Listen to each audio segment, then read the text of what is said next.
Bonjour, c'est Michel Drac. Aujourd'hui, je vous présente un livre, Les Égarés de Jean-Michel Vernochet. C'est un petit livre de 160 pages, très compact, mais très intéressant, que M. Vernochet m'a conseillé après que j'ai chroniqué un de ses livres il y a quelques mois. Donc, Les Égarés est un ouvrage centré sur une question très simple. Qu'est-ce que le wahhabisme ? La définition classique du wahhabisme, celle qu'on va trouver par exemple chez quelqu'un comme M. Nabil Mouline, dont j'ai chroniqué un livre également il y a quelques mois, un livre qui s'intitulait, je crois, Le Califat, Histoire de l'Islam politique. Cette définition classique est la suivante. En gros, le wahhabisme est une doctrine musulmane qui a été fondée par un monsieur qui s'appelait Mohammed ben Abdel Wahhab au XVIIIe siècle. Et ce monsieur Mohammed ben Abdel Wahhab a en quelque sorte radicalisé, si on peut dire, la branche déjà la plus rigoriste de l'islam sunnite, la partie la plus rigoriste, si vous voulez, de l'école hanbalite, qui est elle-même sans doute la plus rigoriste des différentes écoles politico-juridiques et politico-juridico-religieuses, si vous voulez, de l'islam sunnite. Donc c'est un petit peu, la définition classique du wahhabisme finalement, c'est un petit peu l'islam des rigoristes, des rigoristes, des rigoristes du sunnisme. Alors la définition de M. Vernochet est différente, car pour lui, le wahhabisme, en fait, est une idéologie, et non plus, à proprement parler, une doctrine religieuse musulmane. Et cette idéologie est en réalité, pour M. Vernochet, rivale de l'islam traditionnel. Et Jean-Michel Vernochet en déduit que ce qui se joue au Moyen-Orient va très au-delà des catégories classiques de la géopolitique ou de la sociopolitique, que si on veut comprendre l'adossement paradoxal d'une certaine idéologie anarcho-libérale du capitalisme contemporain et du puritanisme extrême d'un certain islam, entre guillemets, wahhabite, eh bien, il faut essayer de comprendre ce que sont les forces religieuses à l'œuvre dans cette histoire. Voilà schématiquement la thèse de M. Vernochet. Alors maintenant, on va rentrer dans le détail pour essayer de comprendre cette thèse. Bon, d'abord, Jean-Michel Vernochet nous rappelle un certain nombre de choses qui sont tout à fait évidentes. D'abord que l'islam multiple, qu'il a été historiquement très souvent en guerre contre lui-même, hein, les Turcs, les Perses, les Arabes, tous ces gens-là ont passé leur temps à se rentrer dedans, passez-moi l'expression, qu'il a une certaine tendance aussi à retourner son agressivité qui est naturellement très élevée, parce que c'est une religion prosélyte de conquête, et il a tendance à la retourner, cette agressivité, contre lui-même, depuis que les guerres de conquête initiales sont terminées, parce que l'ère musulmane n'est plus en expansion, donc les forces agressives se retournent en quelque sorte en interne, contre cette ère musulmane elle-même très souvent. Et donc d'une certaine façon, dans un monde où une grande partie de l'humanité est largement sortie de la religion, l'islam apparaît un petit peu comme un réservoir de fanatisme à instrumentaliser par des acteurs qui n'en ont plus grand-chose à faire des motivations religieuses. C'est-à-dire que, si vous voulez, ce que nous dit poliment M. Vernochet, parce qu'il n'est pas là, naturellement, pour, pour insulter les musulmans ou pour les dévaloriser artificiellement, mais ce qu'il fait bien comprendre en substance, c'est qu'en gros, il y a un certain nombre de gens qui n'en ont plus grand-chose à faire de l'islam authentique, de l'islam en tant que tel, et qui disent « Ah bah tiens, bah c'est très bien, là on trouve des types qui y croient encore, on va pouvoir les manipuler pour leur faire des choses. » Bon. Toutes thèses, personnellement, jusque-là, sur lesquelles je suis complètement Jean-Michel Vernochet, parce que j'ai envie de dire... Je crois qu'un observateur doté de toutes ses capacités cognitives va très vite arriver à la conclusion que tout ça est manifestement exact. Alors, dans ce cadre-là, le wahhabisme apparaît pour Jean-Michel Vernochet finalement comme une sorte de retournement ultime de l'islam contre lui-même, jusqu'à fabriquer quelque chose qui est hors de l'islam à proprement parler. Et Jean-Michel Vernochet a une expression sur laquelle je reviendrai parce qu'elle est très intéressante. Il dit que c'est un littéralisme, je cite, au-delà de toute raison. Notons cette expression et puis mettons-la de côté. On y reviendra après quand je vous dirai exactement ce que moi j'en pense. Mais c'est une phrase très intéressante. C'est un littéralisme au-delà de toute raison. Le résultat, en tout cas, nous dit M. Vernochet, c'est qu'on abolit le message de la religion musulmane quand on le réduit à sa lettre, car celle-ci est morte, elle est fixe, elle est figée. Et c'est vrai que, d'une manière générale, quand on y réfléchit, qu'est-ce qui est le plus efficace pour détruire une religion? Effectivement, c'est de fabriquer quelque chose qui va ressembler à cette religion, mais qui ne sera pas cette religion parce qu'il n'y aura plus le souffle authentique de la religion dans ce quelque chose. Je ne sais pas si on peut dire que le wahhabisme c'est ça. Après, encore une fois, je vous dirai ce que j'en pense. Mais en tout cas, disons que la thèse n'est pas absurde, elle se tient. Il y a une logique, il y a une cohérence. Alors, Jean-Michel Vernochet nous explique après, historiquement, bon, de manière assez rapide et simplifiée, parce que son livre est court, mais je crois de façon assez exacte, comment s'est constitué le wahhabisme. Donc tout ça se passe au XVIIIe siècle, au début du XIXe, dans le Nejd, qui est une partie de l'Arabie. On est à un moment dans l'histoire religieuse qui est marqué également, nous fait remarquer M. Vernochet, par l'émergence, par exemple, du mouvement kabbaliste franquiste, ce qui n'est pas complètement inintéressant parce que on a parlé, s'agissant de Abdel Wahhab, le fondateur du wahhabisme, en tout cas, d'une origine domnée. Les domnés, ce sont les anciens disciples du faux messie Sabbatai Zevi. Tout ça n'est pas avéré, mais c'est quelque chose dont on a parlé, vous fait remarquer M. Vernochet.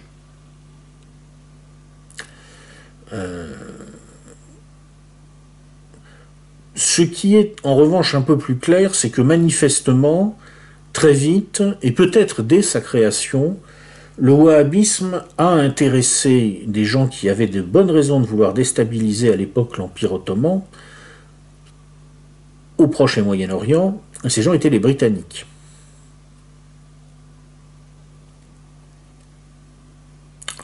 Alors les Britanniques n'en avaient pas grand-chose à faire probablement sur le fond du fait que un religieux arabe de la péninsule arabique radicalise le handballisme en poussant à l'extrême la doctrine de Ben Taïmiya, cette doctrine du XIIIe siècle dont on a parlé quand on a étudié l'histoire du califat avec M. Mouline.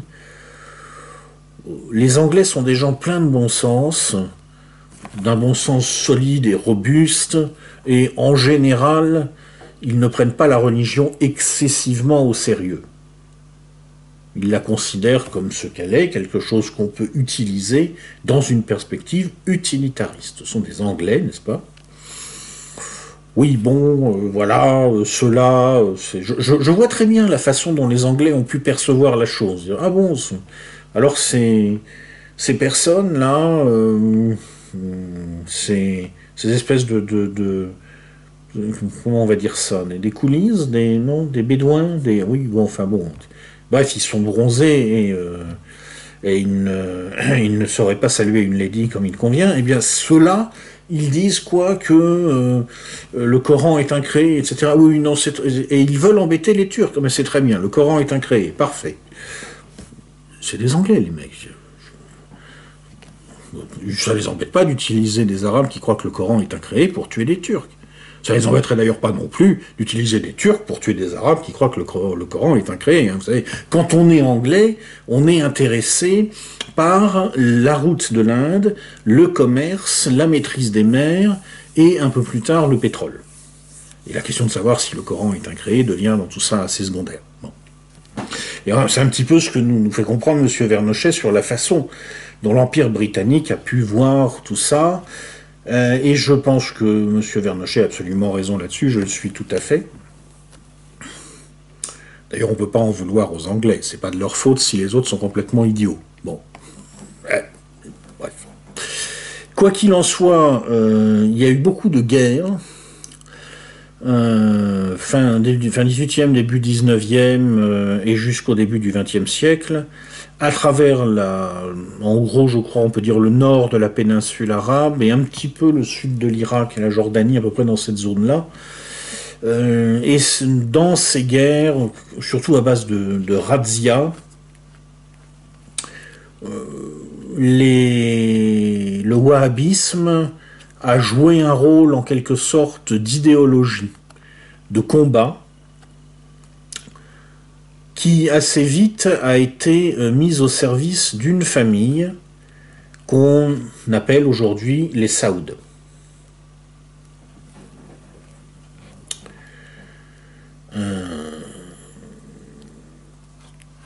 Cette religion / idéologie, voyez ça comme vous voulez, a permis en particulier de recruter facilement des nomades attirés par le pillage, parce que le wahhabisme légitime le pillage, et même dans tous ses excès.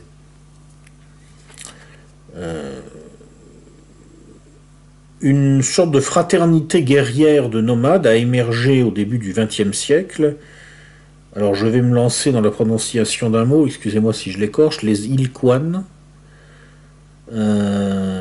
Cette fraternité donc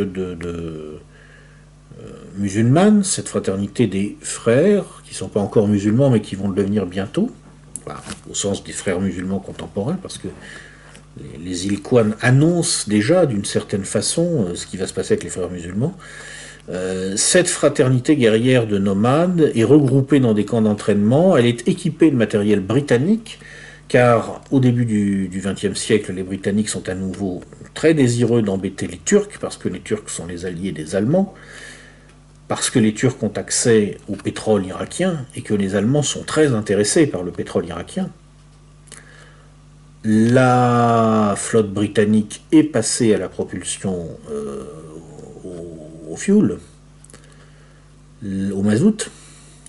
La flotte allemande a fait le même choix, et c'est la maîtrise des mers qui se joue derrière cette histoire déjà de pétrole. Alors à l'époque, on ne trace pas des oléoducs, on trace des chemins de fer, et puis on amène le pétrole avec l'énergie charbon du chemin de fer jusque là où on peut l'utiliser, pour la flotte par exemple.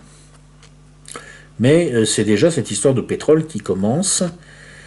Et les Britanniques, très occupés donc à embêter les Turcs, arment les Saouds, arment aussi d'ailleurs d'autres groupes, d'autres souverains locaux arabes.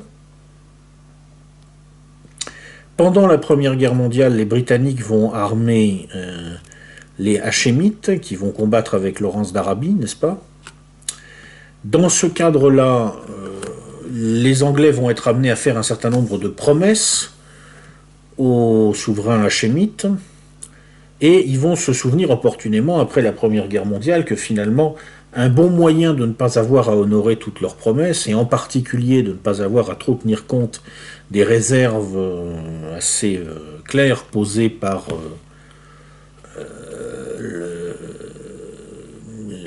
les Hachémites concernant la déclaration Balfour et l'implantation du foyer juif en Palestine, eh bien, finalement, c'était de trouver des Arabes qui pourraient représenter les intérêts arabes à la place de ces Hachémites à qui on devait un peu trop de choses et à qui on avait dû faire un peu trop de promesses. Et là, justement, on s'est souvenu, n'est-ce pas, les Anglais se sont souvenus, que quelques années plus tôt, ils avaient aidé en Arabie centrale les Saouds à reprendre le contrôle de Riyad, et ils ont armé, équipé à nouveau les Saouds, qui ont pris à ce moment-là le contrôle des lieux saints, et c'est ainsi que l'Arabie hachémite n'a pas existé et que l'Arabie saoudite est née. C'est ça l'histoire. Et c'est pour ça que le wahhabisme prédomine dans cette région. Voilà comment ça s'est fait, et si je résume, voilà ce que nous explique Jean-Michel Vernochet.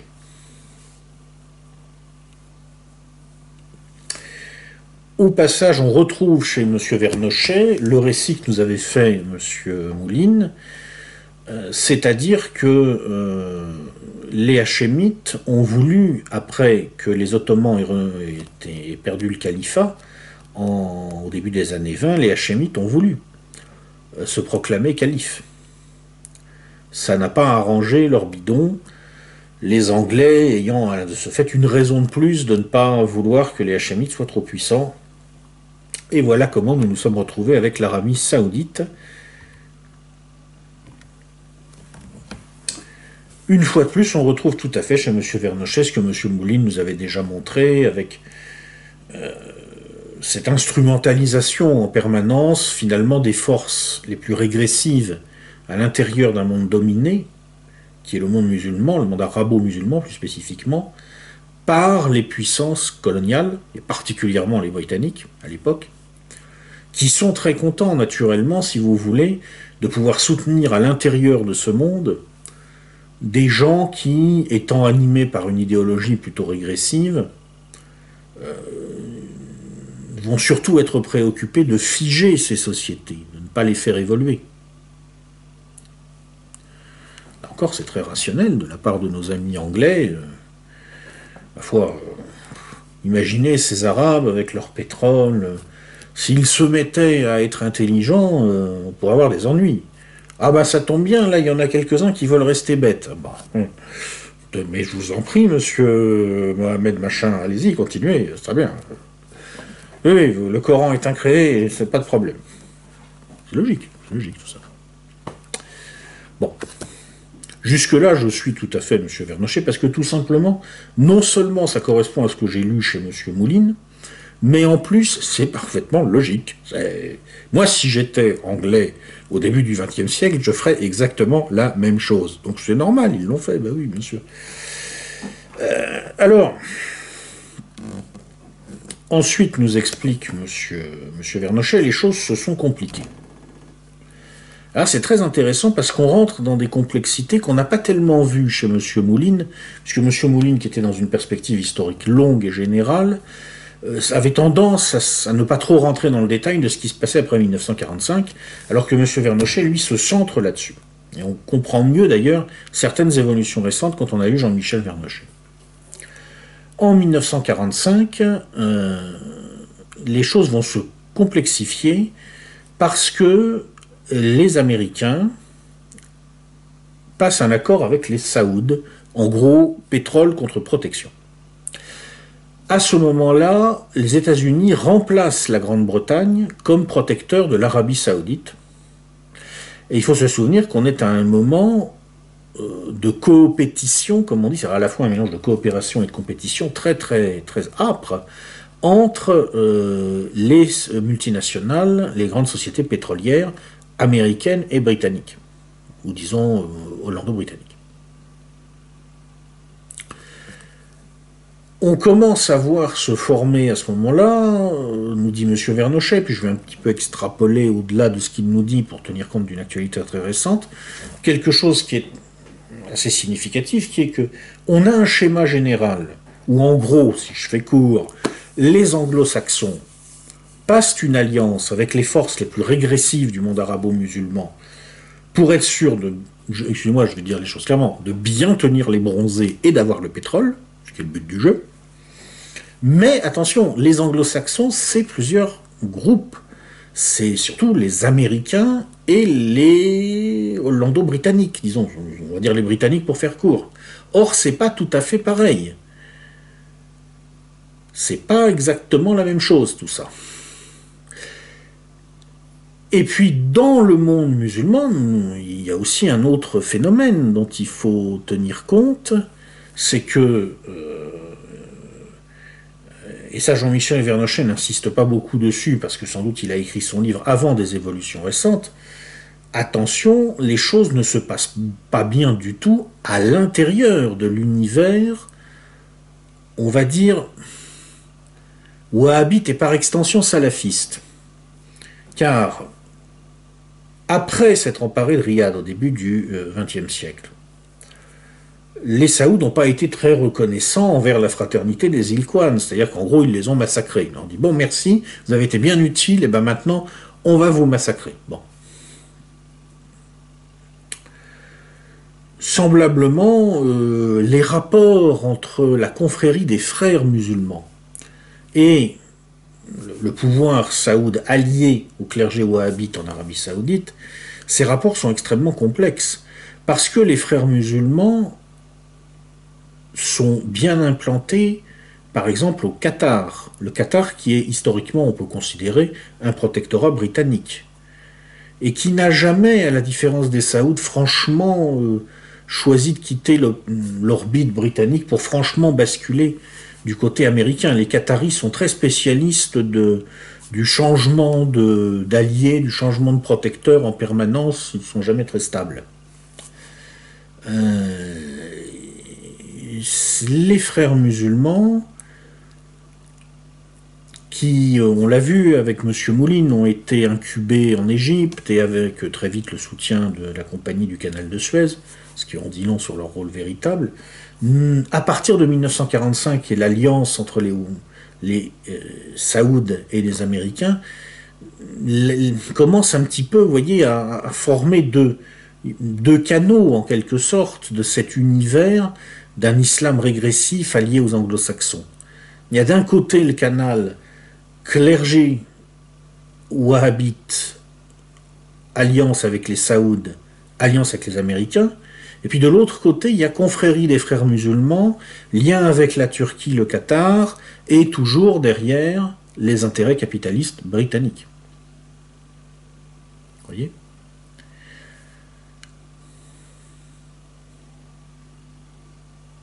Donc vous voyez, ça devient assez compliqué, et Jean-Michel Vernochet est un bon point de départ pour rentrer dans cette complexité.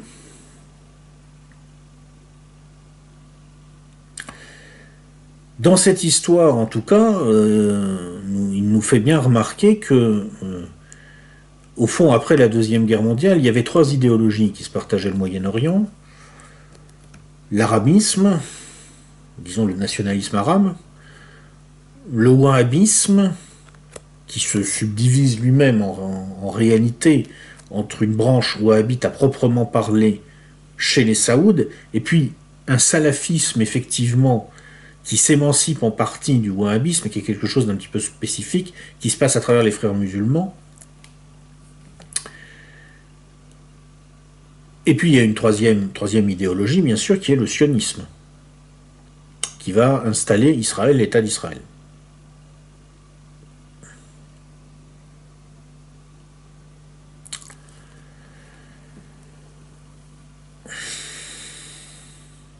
Et M.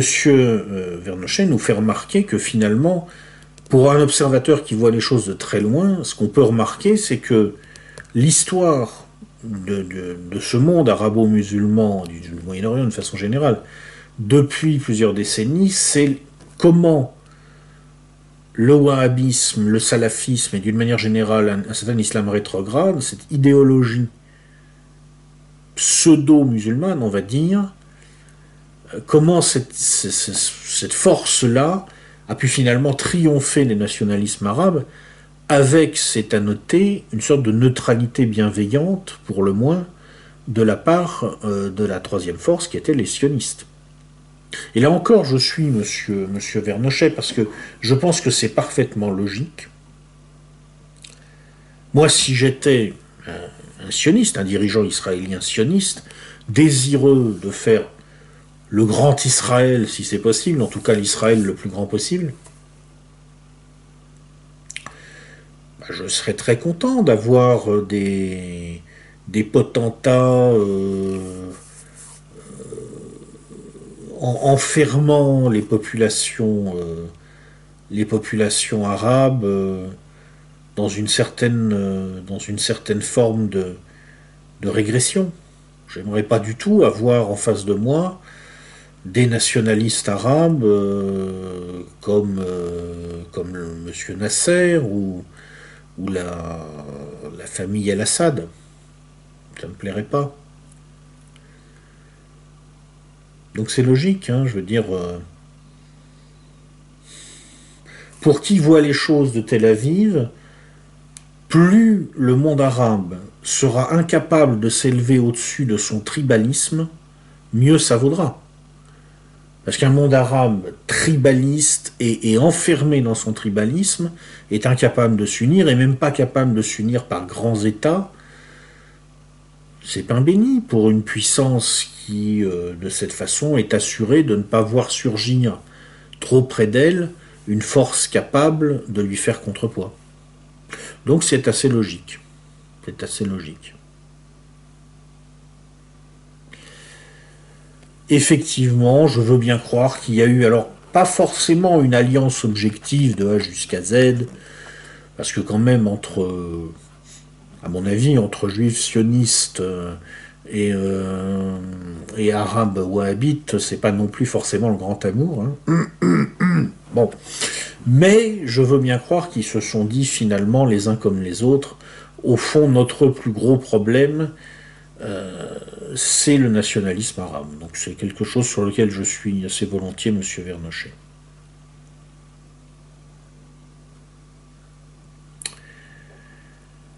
Alors,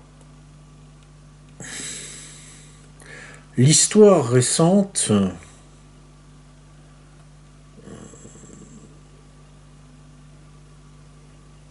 sur l'histoire récente, si vous voulez, c'est-à-dire les printemps arabes et ce qui s'en est suivi, là par contre, je pense que Jean-Michel Vernochet est... Comment dire? Il n'est pas assez précis. Il nous explique bien comment les printemps arabes ont été récupérés par les frères musulmans, ce qui est vrai. On l'a vu avec le livre de M. Isambert, Crime sans châtiment. Il nous explique bien que donc finalement on essaye là de mettre l'acte final à la mise à mort du panarabisme, que ça a réussi en Libye et que c'est en train d'échouer en Syrie.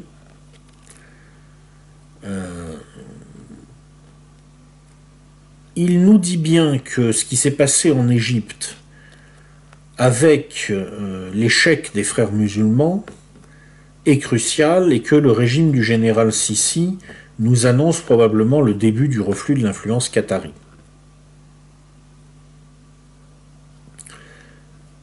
Sur tout ça, je crois que c'est assez clair.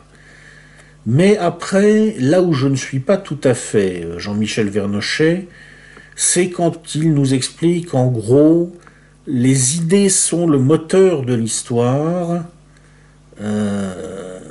et donc à un certain moment, je pense qu'il s'aveugle un petit peu. Et il ne porte pas assez attention, à mon avis, à l'importance de quelque chose qui est à la fois en aval et en amont des idées, mais qui interagit constamment avec elles. Le poids de l'infrastructure, le poids, si vous voulez, des événements liés aux décisions des acteurs, et le fait que, certes, bien sûr, les idées font partie de l'histoire des idées fait partie de l'histoire, c'est une des forces de l'histoire, mais que les acteurs ont quand même une très grande capacité à mettre leurs idées en accord avec leurs intérêts plutôt que le contraire. Et que donc, même si effectivement on retrouve chez les frères musulmans, chez les Saouds, chez les Qataris, un petit peu les mêmes idées qui viennent effectivement du wahhabisme, qui correspondent effectivement à un littéralisme assez au-delà de toute raison, pour parler comme M. Vernochet, eh bien, ces gens-là peuvent quand même entrer en conflit. Et on peut parier que si c'est leur intérêt à un certain moment de faire glisser leurs idées dans telle ou telle direction pour justifier des alliances qui sont bien utiles à leurs intérêts, ils le feront. Et que donc les idées sont un des moteurs de l'histoire, ça bien sûr, mais pas forcément le moteur unique, parce que les êtres humains ne sont pas capables d'avoir autant de suite dans les idées que le croit monsieur Vernochet. Je vais vous lire le passage où il tente une démonstration du fait que les idées sont le moteur de l'histoire. Il nous dit la chose suivante: in fine, les États wahhabites ou assimilés interdisent la pratique de toute autre religion, à commencer par celle des gens du livre, à contrario de leur statut coranique de tributaire, dont la coexistence avec l'islam n'a pourtant pas été remise en cause au cours des siècles, malgré une cohabitation souvent douloureuse. Exclusion catégorique des gens du livre, comme de tous les non-wahhabites, dont l'inspiration noachique saute aux yeux. Les 7 commandements noaïdes, vous savez, c'est le noachisme, cette espèce de judaïsme pour les goïms finalement. Les 7 commandements noaïdes interdisent l'adoration de toute autre divinité que Yahvé, sous peine des pires attritions. Bon, oui, peut-être, oui. Oui, il y a une. Comment dire, il y a des points communs forcément entre tous les monothéismes, et plus les monothéismes sont stricts, plus ils vont avoir des points communs entre eux. Après, bon.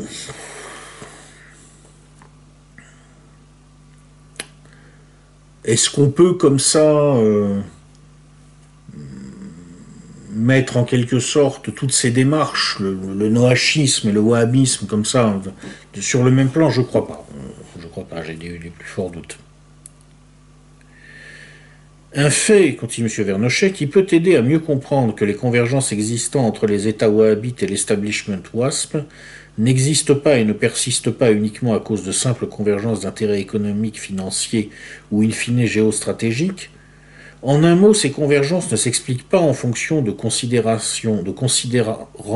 trivialement mercantis, c'est-à-dire liés à l'exploitation et au commerce d'hydrocarbures, ou au maintien du monopole du dollar dans les échanges et transactions énergétiques, ou encore pour de nombreuses autres raisons connexes. Toutes ces raisons sont nécessaires mais non suffisantes. Car ce serait à tort que l'on croirait la dynamique des événements et des processus de croissance mus par la seule nécessité matérielle, autrement dit, parce qu'il serait a priori inscrit dans un cursus rationnel. Croissance doit être à cet endroit compris au sens d'expansion. Il est ici question de l'élargissement de la sphère d'influence et de contrôle de l'Amérique-monde, mais également de celle des familles régnantes wahhabites. Vu sous un angle un peu différent, ce sont des oligarchies spécifiques qui incarnent le projet américain, qui lui donnent corps par leur appétit et leurs ambitions et le dirigent. De la même manière, ce sont les grandes familles saoudiennes et qatariotes qui ont revêtu leur quête de puissance d'une idéologie la justifiant en lui conférant l'aura du sacré. Le wahhabisme est à ce titre le premier instrument de leur puissance, comme la religion démocratique et celle de la liberté du marché justifient toutes les croisades et les plus scabreuses aventures militaires, atlantistes, néoconservatrices et globalistes. Ce sont les idées, conclut M. Vernochet, qui conduisent la marche du monde, à contrario bien sûr de ce qu'a pu en dire le matérialisme historique. Eh bien non, là, moi je ne suis pas convaincu, si vous voulez. Je pense que ce que M. Vernochet a bien vu, c'est qu'effectivement, à la différence des Britanniques, qui ne prennent pas la religion très au sérieux, qui affectent de la prendre au sérieux, mais c'est un trait d'humour chez eux que de prendre la religion au sérieux, si vous voulez. Bref, à la différence des Britanniques, qui sont des gens qui ont un rapport assez, intéressant au monde, je vais dire le fond de ma pensée, les Américains sont des bourrins. Ce sont des bourrins. Et effectivement, ils ont une certaine tendance à aimer les plans simples, le puritanisme dans sa version la plus bête. Il y a le bien, il y a le mal. Bonjour, nous sommes du côté du bien, vous êtes le mal et nous allons vous détruire. Salut, c'est l'Amérique, on vient vous apporter la liberté, la démocratie et les frappes chirurgicales. Bon, ça d'accord. Et effectivement, ça crée un esprit général qui entre assez facilement en symbiose avec un esprit wahhabite qui finalement consiste à dire en gros, si je résume, ou bien tu vas admettre avec moi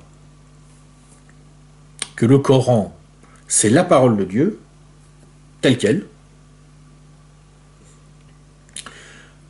ou bien tu vas te taire, chien infidèle, parce que je vais te couper la tête. Voilà. C'est sûr qu'il y a des atomes crochus entre gens, finalement, qui sont des bourrins fanatiques des deux côtés. Je suis assez d'accord. Hein. Mais de là à dire, si vous voulez, que il existerait, en quelque sorte, un primat nécessaire des idées sur les donnes matérielles résultant de l'infrastructure, ou sur l'interaction entre des acteurs qui finissent par se refabriquer eux-mêmes et par refabriquer eux-mêmes leurs pensées en fonction du système dans lequel ils doivent s'insérer. Non, je veux dire, tout ça, pour moi, ma vision du monde, si vous voulez, c'est qu'il y a en quelque sorte des échiquiers superposés qui interagissent les uns avec les autres. Un de ces échiquiers est effectivement l'échiquier spirituel. Et effectivement, sur le long terme, il est très important. En général, il ne peut pas grand-chose sur ce qui se passe à court terme, mais sur le long terme, il est très important. Là, je suis d'accord. Mais cet échiquier n'est pas nécessairement le moteur. Parfois, il est lui-même mu par ce qui se passe sur les échiquiers inférieurs, en particulier sur l'échiquier événementiel des prises de décision par les acteurs. Là, ce qui est en train de se passer, par exemple, au Proche-Orient, entre l'Arabie Saoudite et le Qatar, on peut se dire après tout que si on n'avait pas en Arabie Saoudite un type qui est en train, semble-t-il, de prendre le pouvoir et qui est, j'ai oublié son nom parce que moi, pour mémoriser les noms arabes, Salman, je crois, quelque chose, enfin bon, peu importe, Ben Salman, je crois, quelque chose comme ça, peu importe. C'est un prince saoudien qui est manifestement désireux de suivre les conseils de l'homme fort d'Abu Dhabi, peut-être que les choses se passeraient tout à fait différemment, vous voyez. Et ça, c'est pas forcément lié aux idées. Parfois, c'est un hasard. En histoire, le hasard existe. Et puis, pour que ce hasard se concrétise, il faut peut-être aussi des choses matérielles qui jouent un rôle. Par exemple, si on n'était pas en train de basculer du pétrole au gaz naturel comme ressource énergétique la plus cruciale, et si on n'avait pas des champs plutôt pétroliers en Arabie Saoudite et en déclin, et des champs gaziers entre le Qatar et l'Iran, et qui sont une grande source d'énergie des décennies qui viennent, peut-être que ce prince saoudien aurait moins de raison d'écouter ce que lui dit le prince d'Abu Dhabi. Et peut-être que donc, à ce moment-là, on n'aurait pas des Saouds, finalement, qui vont bientôt, je pense, commencer à expliquer et à faire expliquer par le clergé wahhabite les erreurs doctrinales très graves des frères musulmans. Vous allez voir, ça va arriver. Et donc, à un moment, la conjonction de l'événementiel et du matériel va reconfigurer en partie les idées.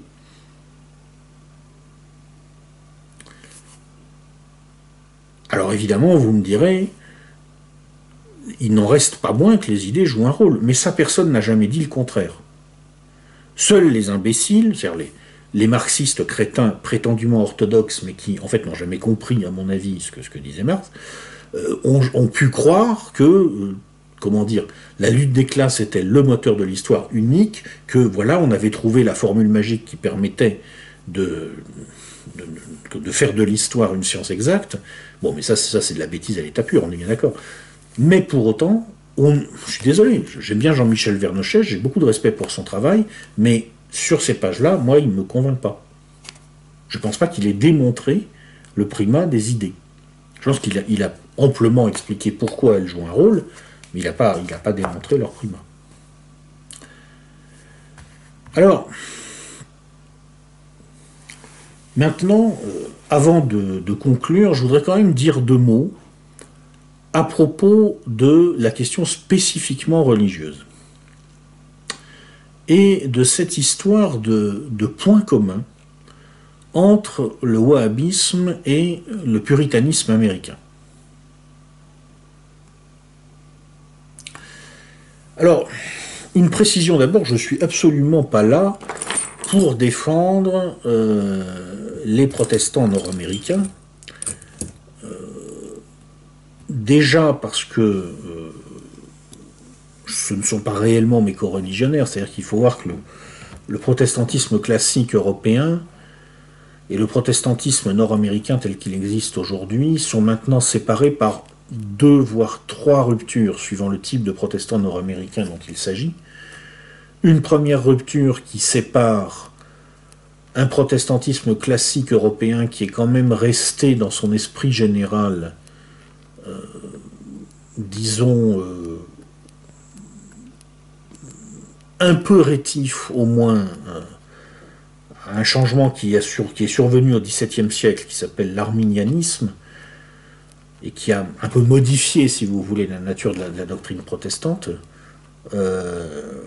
Puis, on a eu une deuxième rupture au XVIIIe siècle, lorsque le protestantisme nord-américain a commencé à se vivre en fonction d'un exceptionnalisme et d'une mission particulière de l'Amérique. C'est le fameux sermon A City Upon a Hill, disant que l'Amérique était une ville sur une colline, la Nouvelle Jérusalem, donc tout un messianisme, si vous voulez, qui est alors là, très différente, extérieure fondamentalement au protestantisme classique européen.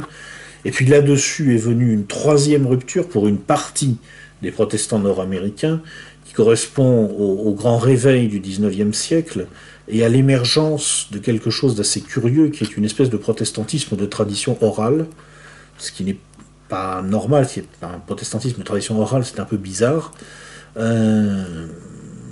a émergé surtout dans le sud des États-Unis. Et tout ça fait que, si vous voulez, de rupture en rupture, on a des protestants nord-américains qui sont quand même très très très différents des protestants européens.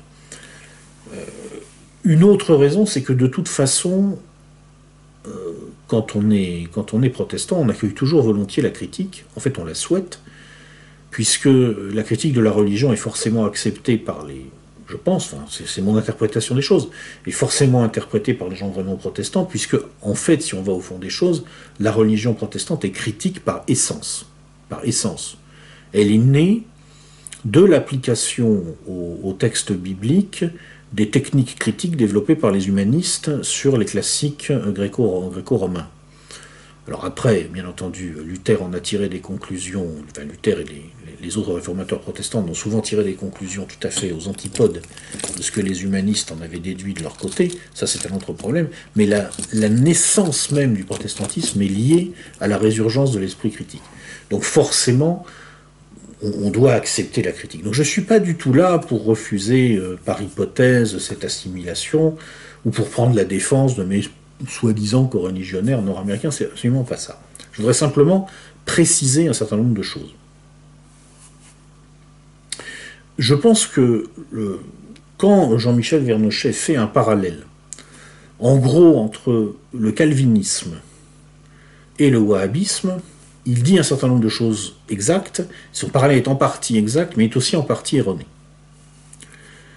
Il y a effectivement plusieurs points communs auxquels un catholique va forcément être sensible. D'abord, il y a un rejet assez radical des représentations.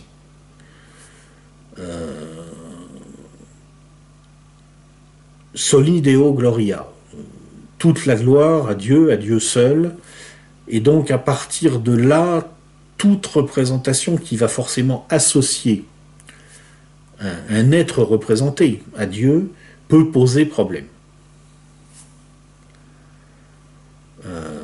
Et d'ailleurs, même sur ce point-là, je pense, pour être tout à fait franc, je ne connais pas en détail la doctrine wahhabite, mais sur ce que j'en ai compris, je pense même que le littéralisme wahhabite amène les wahhabites à accepter des images mentales de Dieu, ce que finalement, me semble-t-il, un monothéisme vraiment strict ne doit pas accepter. C'est-à-dire que je me demande même sur ce plan-là si en fait les calvinistes ne sont pas encore plus éloignés des catholiques que ne le sont les wahhabites eux-mêmes. Je me pose la question. Je ne sais pas, je n'ai pas la réponse, mais je me pose la question. Point commun également dans le refus de l'autorité des conciles. La seule source de l'autorité, c'est l'écriture, sola scriptura. Point commun également dans le principe de la prêtrise du croyant. Solo Christo, il n'y a qu'une seule intermédiation, c'est par le Christ, et à partir de là, donc, il n'y a pas d'intermédiation, si vous voulez, par l'Église, d'une certaine façon. Mais il faut voir que le sens exact est quand même assez... Le sens qui va être donné à ce principe va être assez différent dans l'univers où on habite et dans l'univers calviniste. Parce que dans l'univers où on habite, on est dans une forme de prêtrise du croyant, mais à l'intérieur d'une orthodoxie complètement figée. Le littéralisme strict. Alors que, et il y a un clergé pour veiller sur tout ça, alors que dans le monde calviniste, d'une façon générale dans le monde protestant, le principe de la réforme permanente, Ecclesia Semper Reformanda, a ouvert la porte en pratique à toutes les attitudes, depuis effectivement la rigidité extrême d'un Cromwell jusqu'au contraire, la souplesse extrême de certains protestants libéraux. Donc si vous voulez, il y a des ressemblances. Et après je vous dirai à mon avis d'où viennent ces ressemblances, pourquoi elles existent. Il y a des ressemblances, mais il faut voir que elles s'appliquent en quelque sorte à des univers mentaux de base qui sont extrêmement différents. C'est-à-dire que les catégories des deux systèmes de pensée ne sont pas les mêmes. Le même mot n'a pas le même sens parce qu'il ne s'insère pas dans le même mode de fonctionnement général. Et en particulier, évidemment, il y a une différence fondamentale, c'est que chez les calvinistes, on est quand même dans le christianisme, donc la pensée est centrée sur la foi. Sola fides. Par la foi seule. Et par excellence, le protestantisme est une religion du salut par la foi. Alors que, visiblement, ça n'est pas une catégorie qui existe à l'intérieur du monde musulman. Ça ne fonctionne pas comme ça. Il n'y a pas cette idée que on va se trouver en renonçant à soi-même et que, si vous voulez, qu'est-ce que ça veut dire quand on dit qu'il n'y a pas de principe de rétribution dans le calvinisme? Ça ne veut pas dire qu'il ne faut pas faire le bien. Ça veut dire qu'on ne fait pas le bien pour être sauvé, on fait le bien parce que l'on est sauvé. Et donc il y a tout un travail préalable sur soi, de capitulation en quelque sorte devant Dieu, dont je ne suis pas certain qu'il ait son équivalent dans un univers où on habite, qui, pour autant que je puisse le percevoir, est quand même d'abord fondé sur la soumission à un corpus de règles. Donc c'est quand même très différent. Les mêmes catégories appliquées à une religion de la foi et à une religion de la loi n'ont pas le même sens. Et donc, oui, il y a des points communs que Jean-Michel Vernochet a bien sentis entre certains aspects du calvinisme et d'une manière générale du protestantisme, et en particulier du puritanisme, de la version puritaine du protestantisme, et effectivement certains aspects de l'islam wahhabite. Il y a des points communs, mais on ne peut pas établir d'équivalence simple, c'est bien plus compliqué que ça. Alors, sur le fond, moi je vais vous dire mon intuition, d'où viennent ces points communs, et pourquoi, effectivement, on va trouver, à partir du XVIIe, XVIIIe siècle, un peu partout dans le monde chrétien, avec les puritains, dans le monde juif, avec l'affaire Sabataï-Zevi, puis avec les franquistes, et dans le monde musulman, avec les wahhabites, on va trouver des dérives, si vous voulez, qui se situent, pour reprendre les mots de Jean-Michel Vernochet, au-delà de toute raison.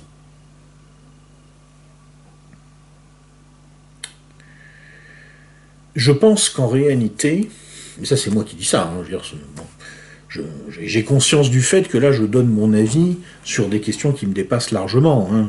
Je prétends pas du tout être une autorité religieuse. Hein, juste le point de vue d'un mec qui aime bien réfléchir à ces questions-là et qui donne son avis.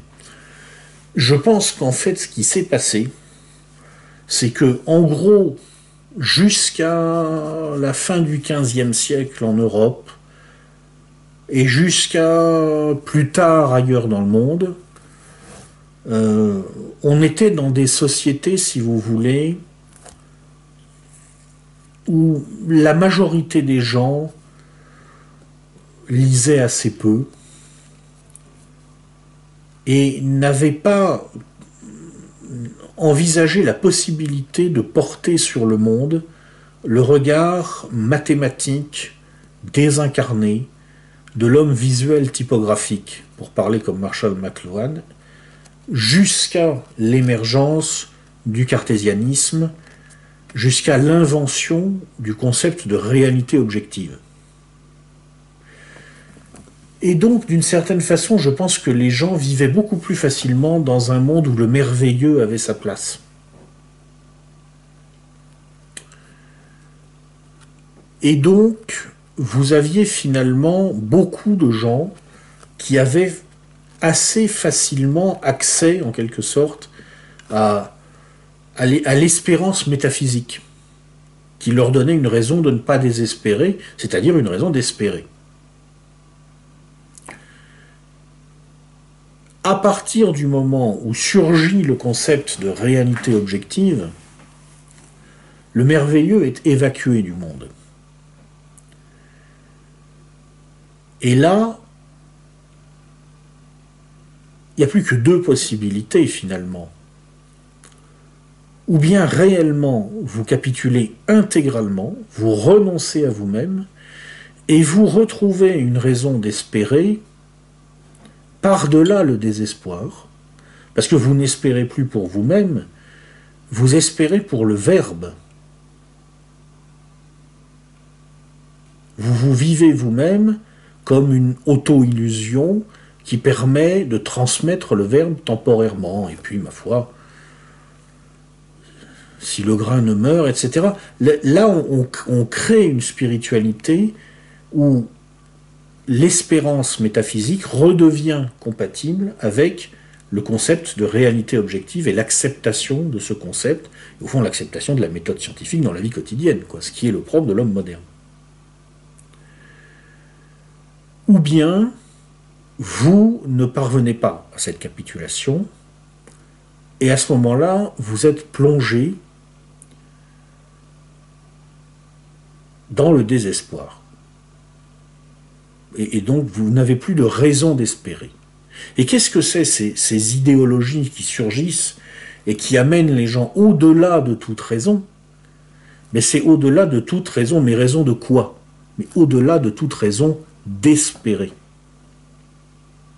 D'espérer. Et ce grand mouvement qui surgit, qui traverse d'abord le monde chrétien, parce que moi je suis persuadé qu'en fait, le mouvement a commencé dans le monde chrétien, puis seulement il s'est répercuté à l'intérieur du monde juif,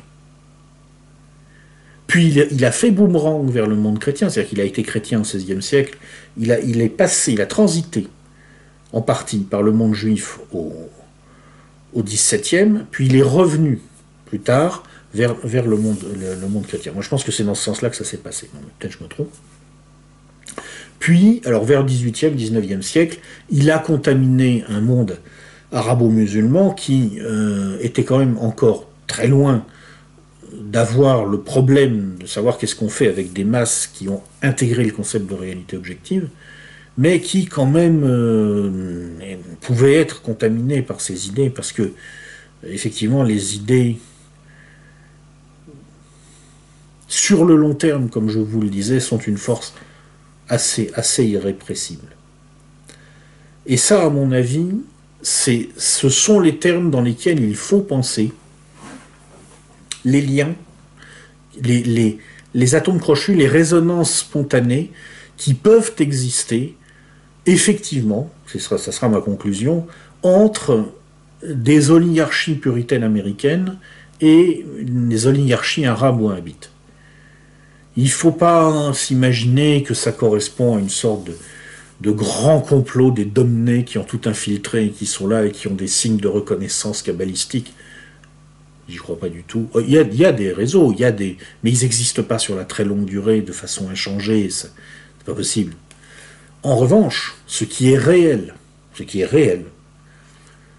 qui pour le coup correspond à une réalité objective, à l'intérieur du monde des idées, c'est la compréhension spontanée qui peut exister entre des gens qui sont, chacun à leur façon, confrontés à la situation de l'homme du XXIe siècle qui ne trouve plus de raison d'espérer.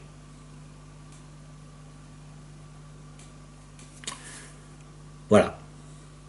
Je ne sais pas si je me suis bien exprimé, si j'ai bien expliqué. C'est difficile à expliquer, mais réécouter le discours de Donald Trump quand il est allé à Riyad et le besoin qu'il a eu de parler du bien et du mal, blablabla. Et vous verrez que les intérêts et les idées, quand on est un puritain, on arrive toujours à refaire une cohérence et à retrouver en apparence des raisons d'espérer. Voilà. J'en ai fini. Donc, c'était Jean-Michel Vernochet, Les Égarés, et puis les quelques réflexions que ça m'inspirait, dans le désordre. La prochaine vidéo, c'est pas une note de lecture, c'est un...